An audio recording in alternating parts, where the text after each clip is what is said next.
오늘 하나님께서 저희에게 주시는 말씀은 마태복음 15장입니다. 마태복음 15장 21절부터 28절까지의 말씀입니다.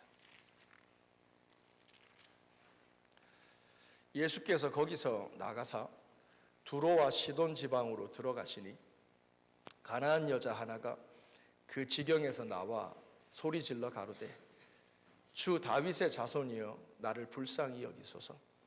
내 딸이 흉악히 귀신 들렸나이다 하되 예수는 한 말씀도 대답지 아니하시니 제자들이 와서 청하여 말하되 그 여자가 우리 뒤에서 소리를 지르니 보내소서.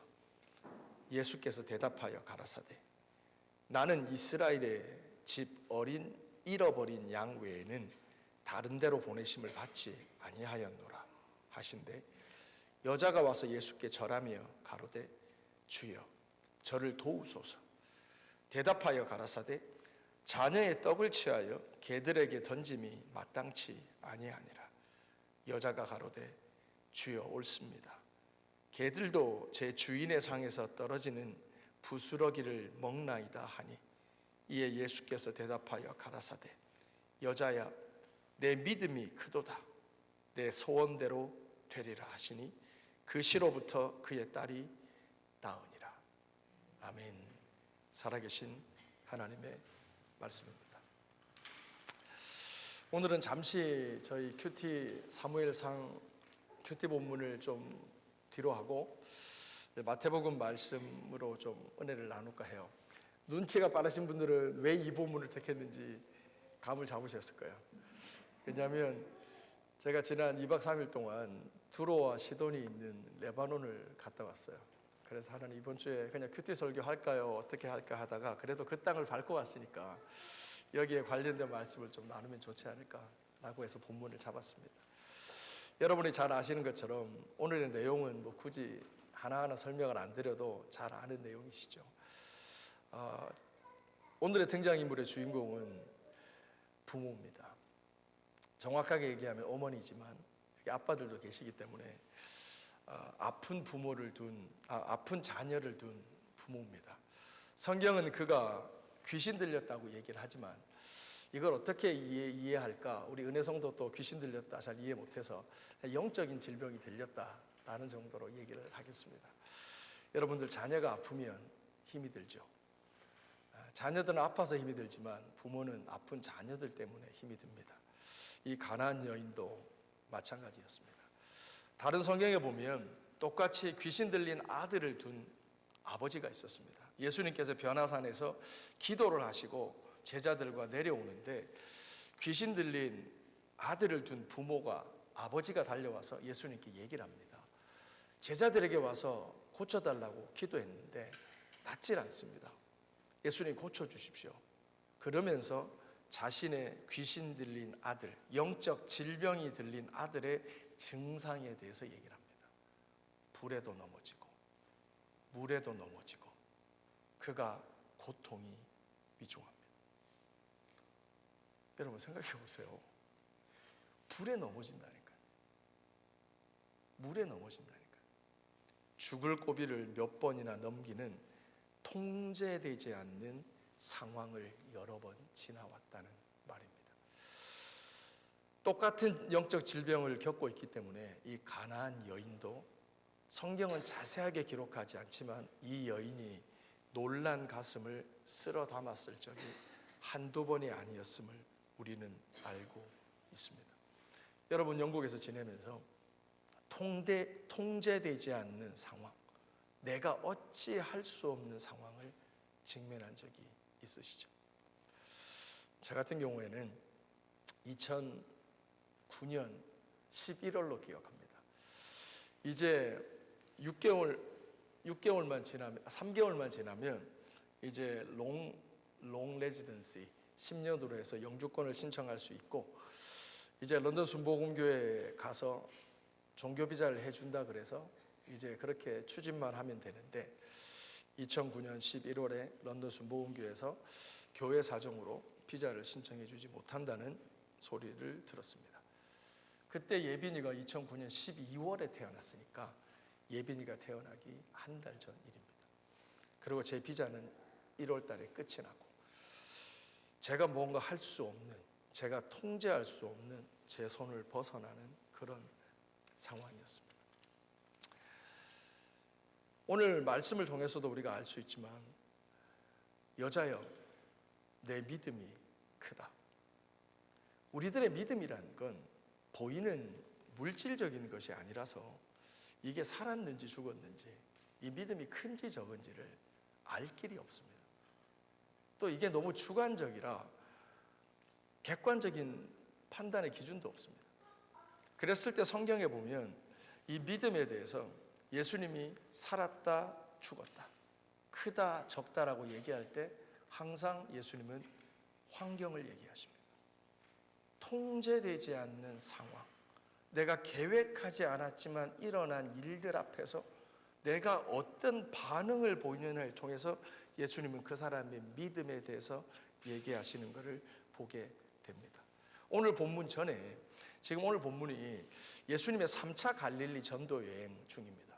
무슨 말이냐면 예수님이 갈릴리 지역을 유대 땅을 한 3번 정도 돌았다는 얘기입니다. 그러니까 시간적으로 예수님의 3년 공생의 가운데 2년의 시간이 흘렀다는 겁니다. 예수님 복음 전할 만큼 전하시고 이스라엘 백성들도 하나님의 복음을 들을 만큼 들었다는 겁니다. 그래서 예수님이 피곤하셨죠.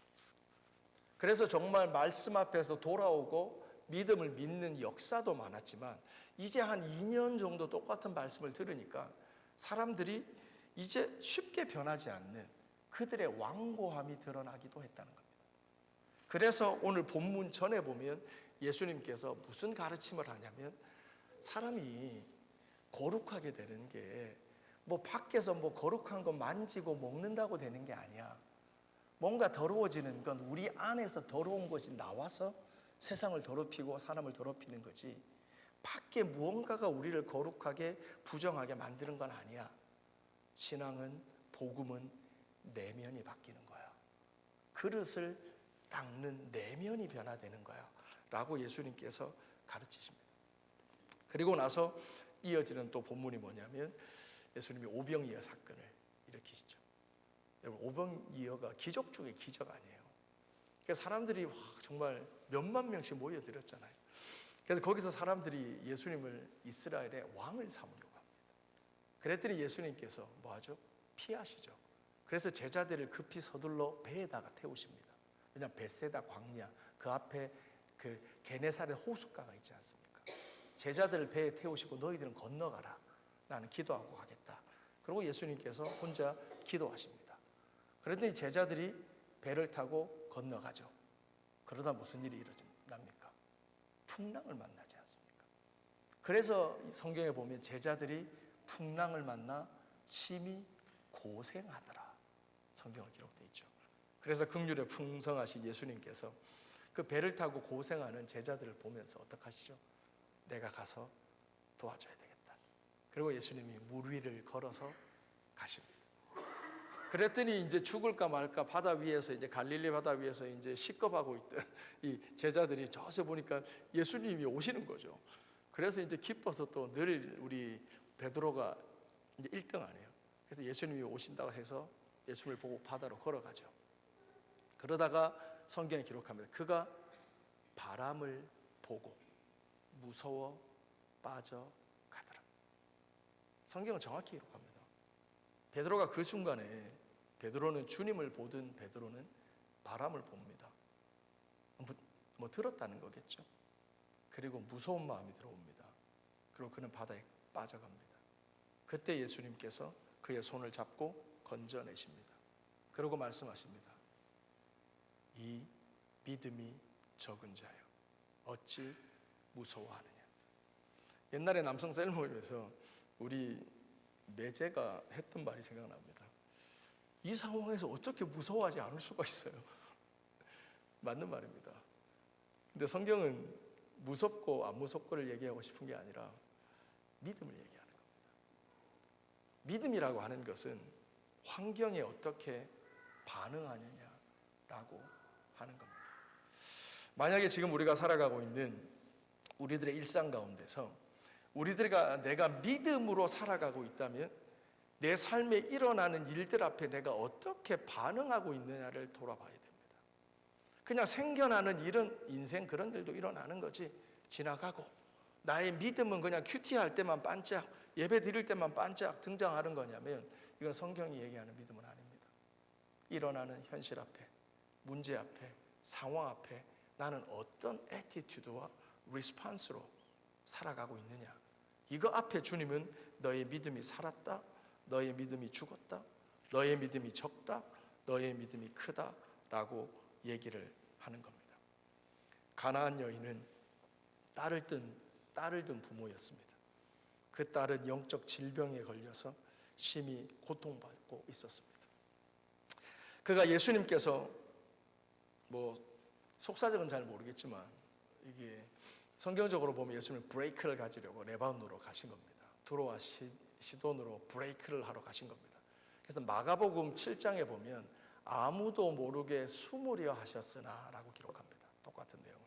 근데 예수님이 가는 소문이 퍼졌겠죠. 이 병든 딸을 두고 있는 이 여인의 귀에도 들렸습니다. 그래서 이 여인이 예수님을 찾아갔던 겁니다. 그리고 가서 예수님께 나가기 전에 소리칩니다. 오늘 말씀 한번 읽어볼까요? 우리 가희 집사님 21절부터 읽어주시기 바랍니다. 예.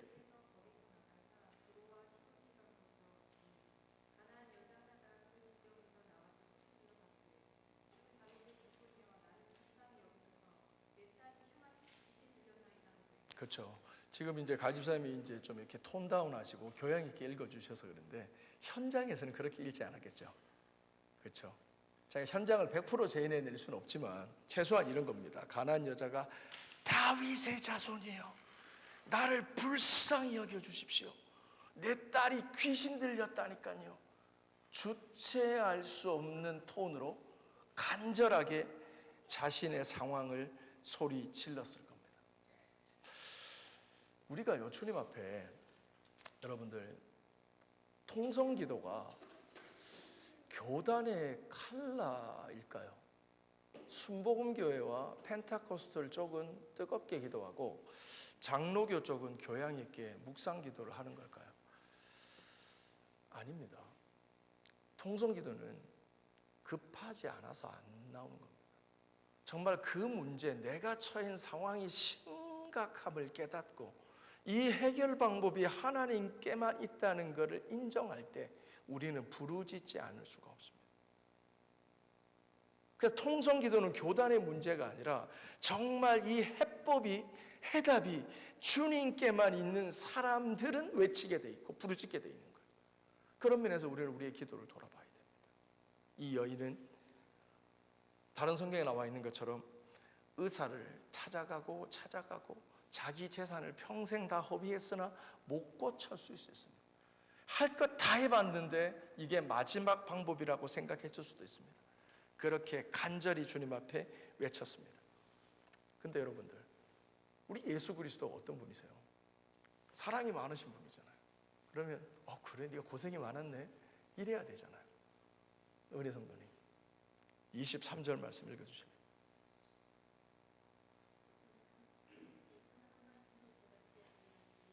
다시 한번.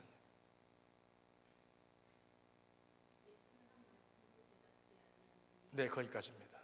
예수께서는 한 말씀도 대답하지 않으십니다. 외면하시는 겁니다. 냉대하시는 겁니다. 근데 여러분, 이게 예수님의 이 반응을 여러분이 오해하지 마세요. 예수님은 지극히 상식적으로 지금 리스폰스 하시는 거예요. 그 당시 종교 사회적으로 두로와 시돈의 이방 땅의 여인이 유대 남자에게 말을 걸 때 유대 남자가 쪼쪼쪼 사랑이 많다고 리스폰스 하는 게 아닙니다. 지극히 사회적이고 문화적인 현실입니다. 이 가나안 여인은 예수님이지만 예수님과의 만남을 통해서 무언가 대단한 걸 기대했지만 그는 지극히 높은 현실의 벽에 직면하고 있는 겁니다. 외면입니다. 냉대입니다.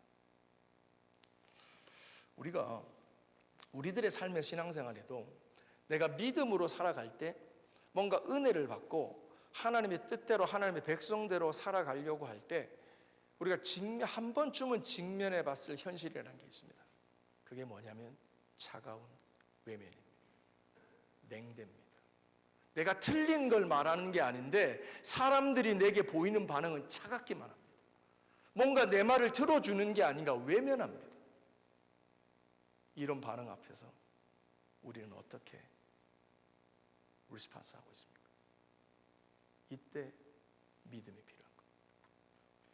이때 우리에게 믿음이 있느냐 없느냐가 드러난 겁니다.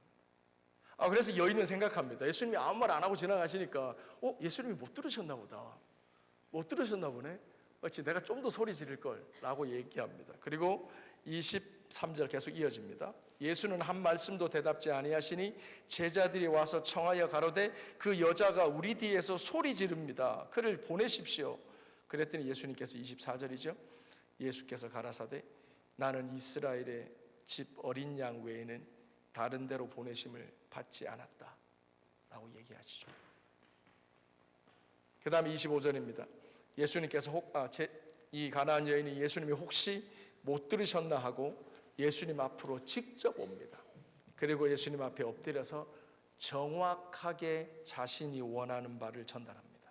주여 저를 도와주십시오.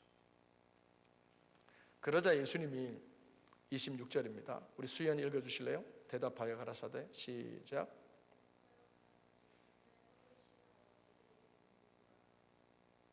아멘. 자, 여러분 이것도 제가 말씀드린 것처럼 예수님이 심한 말을 하신 게 아니에요. 이거는 성경학자들이 얘기할 때 그 당시 이디엄입니다. 이디엄. 그 뭐죠? 관용적 표현이라는 거예요. 뭔가 너무나 당연한 거, 그렇죠? 이스라엘 사람들이 유대인들이 이방인들을 이렇게 잘 만나서 말 섞지 않는 거 알고 계시잖아요. 그러니까 그런 현실을 표현할 때 자녀들의 떡을 개에게 주지 않는다라고 하는 이디엄을 쓰는 거예요. 예수님이 뭔가 못할 말을 하신 게 아니라 지극히 현실적이고 사회적인 우리가 살아가고 있는 현실을 그대로 보여주시는 거예요. 그 차가운 현실을 이 가나안 여인은 다시 한 번 더 확인하게 되는 겁니다. 여기서 이제 예수님이 칭찬하시는 가나안 여인의 믿음이 드러나는 겁니다. 27절입니다. 여자가 가로되 주여 올소이다마는 개들도 제 주인의 상에서 떨어지는 부스러기를 먹나이다 하니. 아멘. 자, 여기서 중요한 건요. 자, 저를 보시죠. 중요한 건 뭐가 부스러기냐, 뭐가 먹냐 이게 중요한 게 아니라 말씀드렸잖아요. 오늘의 본문은 그 앞에 일어났던 쭉 오병이어의 사건, 갈릴리 바다의 풍랑의 사건 이런 전체적인 맥락 가운데 볼 때 믿음에 대한 겁니다. 믿음에 대한 건데 그 믿음이라는 건 뭔가 객관적으로 측량할 기준이 없다는 거예요. 잘. 그래서 예수님이 얘기하실 때 믿음을 얘기하실 때는 항상 환경의 분모 아래서 예수님은 믿음을 얘기하시는 거예요. 내게 영적으로 질병 걸린 아들, 내게 통제할 수 없는 상황, 그리고 내가 직면하고 맞닥뜨리고 확인받는 그 차가운 현실, 그 외면과 냉대 앞에서 나는 어떤 반응을 보이고 있느냐라고 하는 거죠. 이 여인은 그 현실을 넘어갑니다. 그 종교적 사회적으로 만들어져 있는 그 틀에 순응하지 않습니다. 그 한계를 받아들이고 그냥 거기서 머물러 있지 않습니다. 예수님을 의지해서 자기가 처해 있는 종교적 상황을, 사회적 상황을 극복하려고 하고 있는 것. 이게 믿음입니다. 제가 여러분은 이미 잘 아시는 분도 계실 텐데 레바논이라고 하는 나라가 재밌더라고요. 우리가 알바니아를 옛날에 저희가 품고 기도했을 때 알바니아가 가지는 특징이 있잖아요. 유럽에서 유일한 무슬림 컨트리. 그렇죠. 유럽에서. 그리고 유럽에서 가장 가난한 나라. 이 두 가지가 특징이었잖아요. 레바논의 특징이 있어요. 레바논은 미들 이스트입니다. 중동입니다. 중동에서 유일한 not 무슬림 컨트리입니다. 종교적 자유가 허락되는 나라입니다. 그래서 이 레바논에는 레바논이 이제 시리아하고 국경을 이루고 있잖아요. 근데 여기 가보니까 기독교도 한 30% 되고 무슬림도 있고 무슨 뭐 동방 정교회도 있고 이래서 전도가 되게 가능해요. 그리고 주변의 무슬림 컨트리로 이런 전도 TV나 어떤 전략적 선교를 하는 데 있어서 굉장히 중요한 곳이더라고요. 근데 저희 박희창 선교사님이 거기서 이제 선교를 하고 계신데 뭘 하고 계신지 몰랐어요. 대충 뭐 시리아 난민들 캠프사에 가시나 보다 이 정도 생각했죠. 그래서 요번에 그 구제 성금 모아진 걸 전달하는 겸해서 겸사겸사해서 제가 올려드린 사진이나 영상을 보시면 그곳이 박희창 선교사님이 사역하신 시리아 난민촌입니다. 그리고 난민촌이 쫙 있는 가운데 박희창 선교사님이 그 한 달에 500달러인가? 하여튼 주면서 있는 건물이 있어요. 거기를 학교 삼아서 난민촌에 있는 애들이 거기로 올려와서 오전에 170명, 오후에 180명 이래가지고 한 300명 학생이 거기서 학교를 하고 있는 거예요. 그러면서 거기서 복음을 전하고. 근데 그 얘기를 듣다가 제가 어떤 얘기를 듣게 되냐면, 여러분 쿠르드족이라고 아세요? 한 번쯤은 들어보셨을 거예요. 쿠르드족을 간단하게 얘기를 해서 같은 무슬림인데 특별히 이제 이 쿠르드족이 전 세계에 3,300만이 흩어져 살고 있습니다. 근데 그들은 나라가 없습니다. 그래서 많은 2천만 명이 제일 많이 모여 있는 쿠르디스탄이라고 하는 자기들의 자치 영토가 있는데 거기에 터키 쪽에 가장 많은 쿠르디스탄이 있는 거예요. 그리고 이제 시리아 쪽에 있는 거죠. 근데 이 사람들은 나라가 없는데 그 원인은 좀 복잡하지만 간단히 얘기하면 무슬림들이, 특히 터키 무슬림들이 이 쿠르드 무슬림들을 이 세상에서 전멸시키려고 합니다. 하나도 남겨놓지 않고 다 죽여버리려고 하는 게 쿠르드족입니다. 그래서 무슬림 중에서도 이 정말 냉대받고 외면받고 무슬림조차도 자기들을 죽이려고 하는 그 사람들이 쿠르드족입니다. 그 사람들이 터키에 가장 많이 사는데 시리아 그쪽에 요번에 터키 시리아에 지진이 터졌잖아요. 근데 그 지진의 발원지가 어디냐면 이 쿠르드족들이 모여 사는 쿠르디스탄 쪽입니다. 제가 긴 역사를 짧게 뭐 이렇게 잘 못 정리해 드린 것 같은데, 그래서 쿠르드족은 어떤 마음을 가지고 있냐면, 왜 자기 무슬림들이 자기들을 죽이려고 하지? 라고 하는 이 아픈 마음을 가지고 있어요. 그러다 보니까 나중에 그 코란이나 자기들이 배웠던 여러 가지 말씀을 통해서 이 뭔가가 잘못됐다, 이건 진리가 아니다 라는 거를 그 아픈 역사 가운데서 깨닫고 있는 거예요. 그러던 중에 지진이 터졌는데 터키 쪽에 모든 매스컴이 다 집중하죠. 근데 시리아 쪽에 쿠르디스탄 쪽에 이 쿠르드족들이 죽어간다는 얘기는 거의 안 나옵니다. 나오지 않는 이유가 뭐냐면 그 주변의 중동 무슬림 나라들은 이 쿠르드족이 죽어주기를 원하기 때문에 그 지진으로라도 그들이 죽으면 좋은 일입니다, 이들에게는. 그래서 중동 컨트리하고 외교적 관계가 있는 모든 세계 언론들도 거기에 대해서 침묵한다는 거예요. 그리고 제가 이번에 레바논에 가서 들었던 가장 충격적인 소식은 지진이 일어나고 하여튼 얼마나 가난해요.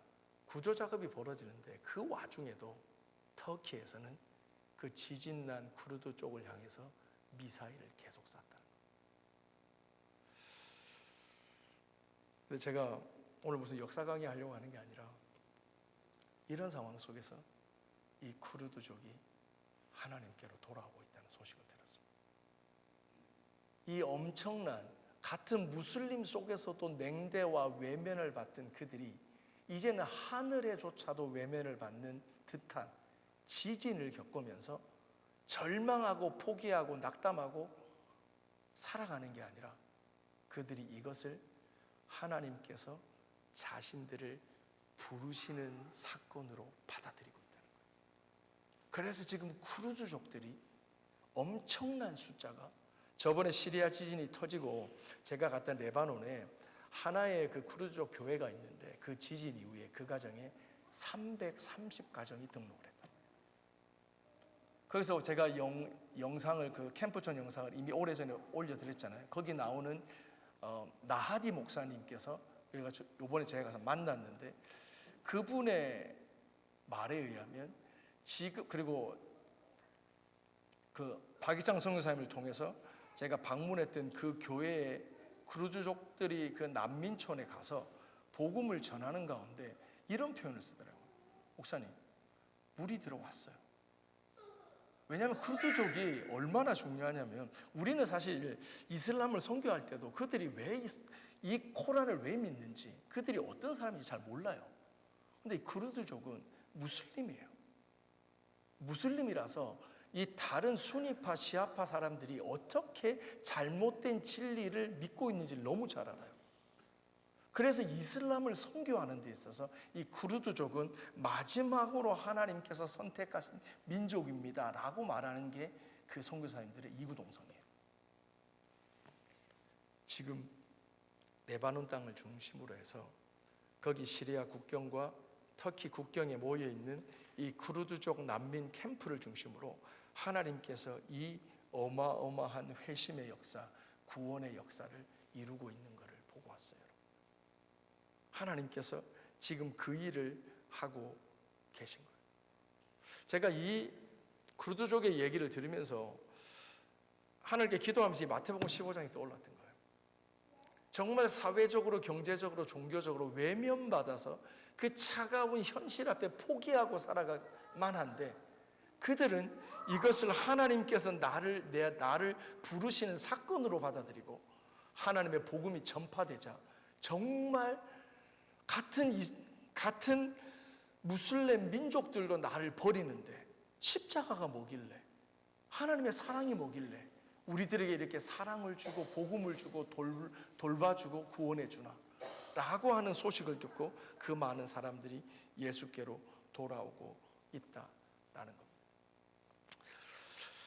제가 어젯밤에 10시 넘어서 집에 들어와서 사실은 제가 더 여러분들에게 더 잘 정리된 프리젠테이션을 해드리고 싶지만, 한 가지 오늘 설교를 통해서는 하나님께서 지금 그 땅에서 이 시리아 터키 지진을 통해서 무슨 일을 하고 계시는지 한 간단한 에피소드만 여러분께 전달해 드리고 있어요.